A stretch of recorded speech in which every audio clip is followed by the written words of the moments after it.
A violência doméstica contra a mulher traz consequências severas que vão muito além das dores físicas covardemente provocadas. As vítimas, em alguns casos, desenvolvem depressão, ansiedade, distúrbios alimentares e até traumas sexuais. Como entender que todos esses males podem ser provocados por quem deveria protegê-las?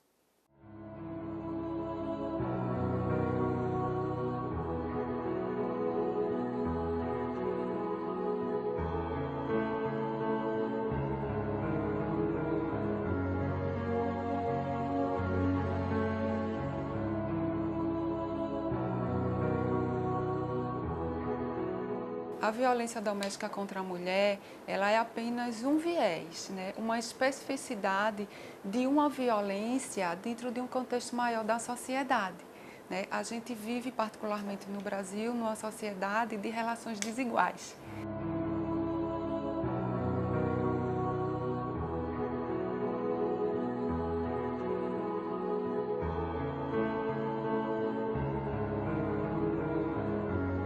Ela é de gênero, mas porque vem dessa desigualdade social, que justamente faz essas divisões entre negros e brancos, né? Entre fortes e fracos, entre homens e mulheres, né? E é por isso que ela tem essa desigualdade, não é só de gênero, mas esse gênero ele está dentro desse contexto de relações desiguais, né? E aí a gente, enquanto sociedade, a gente aprendeu a estabelecer relacionamentos com o outro, não buscando a igualdade, apesar de que essa igualdade entre homens e mulheres, ela está na Constituição, formalizada, né? Mas no concreto, no nosso dia a dia, a gente não aprendeu isso ainda, né? O Brasil está muito aquém, né? Há conquistas, mas assim, a gente precisa caminhar muito para essa desigualdade e para reverter essa situação, né? E é por isso que a gente utiliza o instrumento para estabelecer e dar continuidade a essa igualdade, que é a violência. E aí a violência se espalha, né? Contra a mulher, contra o idoso, contra o negro.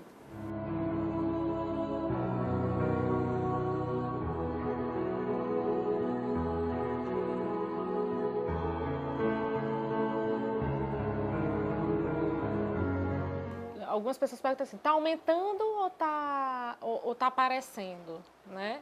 Eu acho que as duas coisas. Eu acho que tanto está aparecendo mais quanto está aumentando. E aumentando no sentido assim, que toda ação gera uma reação, né? Então tem uma ação social de combater a violência. E do lado de lá, por parte do machismo, por parte dos homens que têm uma criação machista em alguns aspectos e tal, começam a reagir. E isso vai e se torna um ciclo mesmo, né? Então eu acho que é um fator que agora socialmente está eclodindo cada vez mais e está né, se tornando debate, e isso vem surgindo com mais força nas discussões. A gente pode ver isso por vários vieses. Um deles eu posso citar, que a mulher pode sim estar se encorajando mais, estar mais desprendida, né, para ir e fazer a denúncia e, consequentemente, aumenta os boletins de ocorrência, aumenta os inquéritos policiais e o número de processos na justiça. Por outro lado, pode ser também que exista uma precariedade das políticas de assistência à mulher, né? Uma precariedade dos serviços especializados prestados a ela, seja no campo da saúde, né? Quando ela em determinado município não tem o serviço, por exemplo, do IML que possa fazer um exame e um laudo para comprovar aquela violência, né?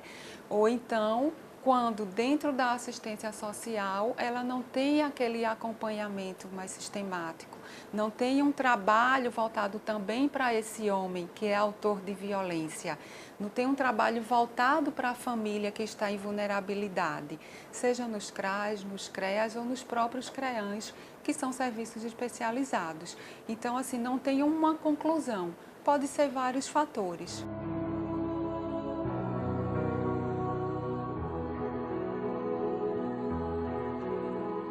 lei é boa, a lei é bem fundamentada, né? A lei trabalha a mulher, trabalha o homem autor de violência, né? A lei, sim, mas tem todo um conjunto de fatores sociais, né?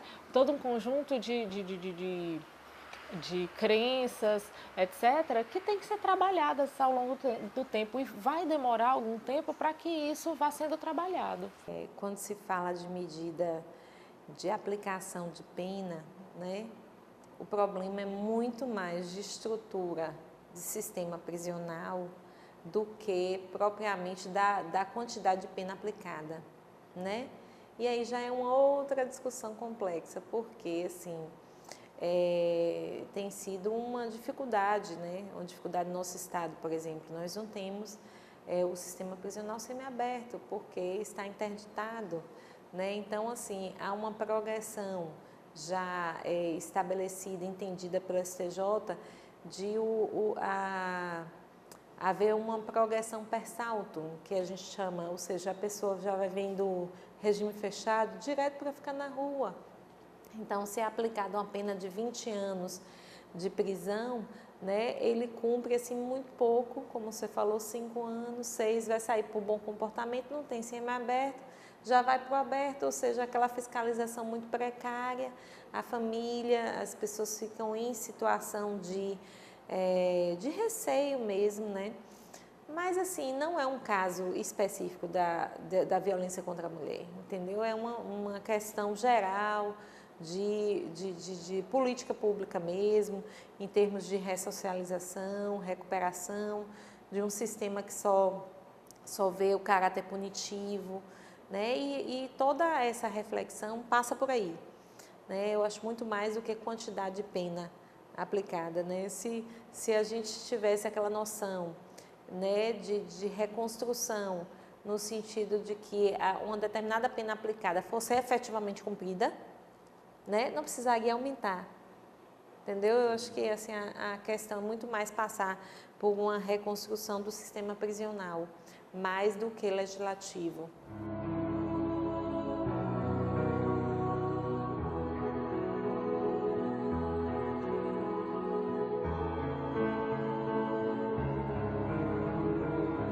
Eu acho que é ir devagar, tentar devagar conversar com essa mulher, tentar devagar se colocar à disposição. Eu acho que principalmente se colocar à disposição, né? Para o momento que essa mulher tiver uma fortaleza e tomar a decisão de que precisa buscar ajuda, né? Mas essa decisão, infelizmente, né, tem que vir dela. Tem que vir dela. E eu acho que essa é a grande dificuldade de trabalhar com violência doméstica contra a mulher. Porque você precisa se colocar à disposição, mas entender que vai ter o tempo dela, né? Não tem como eu tomar o tempo dela e eu tomar essa decisão, né?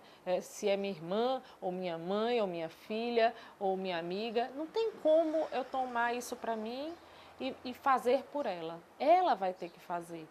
E aí eu acho que o grande segredo é se colocar à disposição e tentar aos poucos ir conversando. Mas não tem como. Embora, né, hoje se possa denunciar, e eu acho que se deve denunciar, mas entendendo que eu posso denunciar e de repente não ser o tempo dela. E aí eu vou ter que entender que mesmo com a denúncia eu vou ter que esperar o tempo dela.